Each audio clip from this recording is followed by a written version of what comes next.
welcome to episode 7 of Ask the Business Coach. Firstly, a huge thank you for all the questions that have been coming in. We're already on episode 7 and boy, have we covered some great content and ideas and answered some really pertinent focused questions. Questions about understanding the notion of growth, the difference between entrepreneurship and intrapreneurship and the 3 top skills. There's been some great questions about employee engagement and what are the top tips for employee engagement.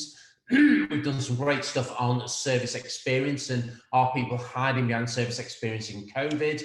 We've talked about motivation and what makes people tick. And of course, on the last episode, we talked about the performance zone versus the recovery zone and how to set yourself up for success in terms of your work-life blend, not balance. So please keep your questions coming through. The more relevant, the more pertinent the questions, the more real world. It allows us to make sure that Ask the Business Coach is really relevant and it's addressing the issues that we're all facing as business owners, business leaders, and professionals. And I think episode 7, today's question is as relevant as all the questions that we've had, really pertinent, and I'm really interested in what your take is on the answer to this question. So please share your ideas by sending your thoughts through to Ask the Business Coach at channeli.media.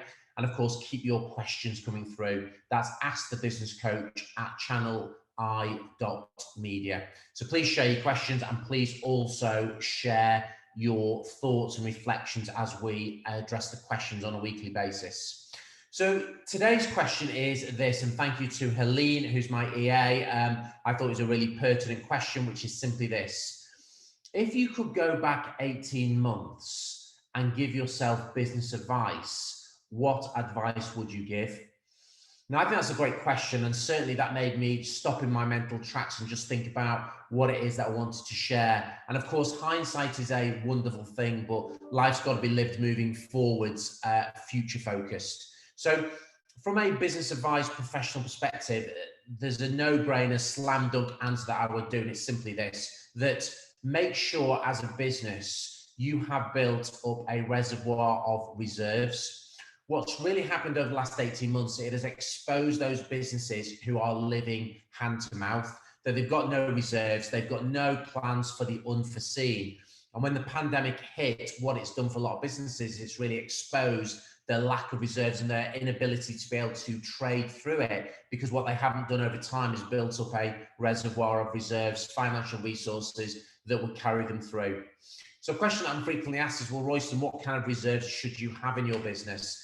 And depending on who you talk to and professional advisors, they will talk about anything between 3 and 6 months. I personally think 6 months is a great baseline to be able to aim for. Now, I know a lot of businesses probably over the last 18 months have burnt their reserves or are into the red, so you've got to get yourself back to a level playing field. But moving forward, as we get back to some level of normality, what I would really urge you to do is in your monthly thinking, make sure you are apportioning some of your revenue, your profit, and building up your reservoir pot and getting your reserves where they need to be.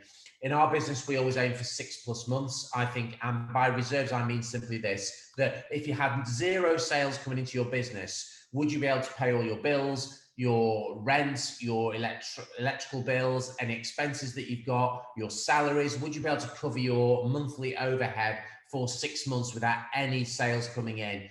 That is the benchmark of where you need to be with your reserves. So my question for you is, what, if you went back 18 months, what would be the advice that you would give to yourself? But I think that reserves one for all businesses is key. And not just from a business perspective, from a personal perspective as well. You look at how many people in their home life are living hand to mouth as well, that their salary is just covering their mortgage on a regular basis, their costs of living, their expenses, where we've got to get to a stage where you can also build some personal reserves as well. So whilst we're addressing it in specific relation to the question that was asked, it applies just as much to your personal life as well. So there you have it. My question is, what would your answer be? If you want to share your ideas, send them through to askthebusinesscoach at channeli.media. As always from me, focused to the point as always, which is what the Ask the Business Coach is all about. Until next time, goodbye for now.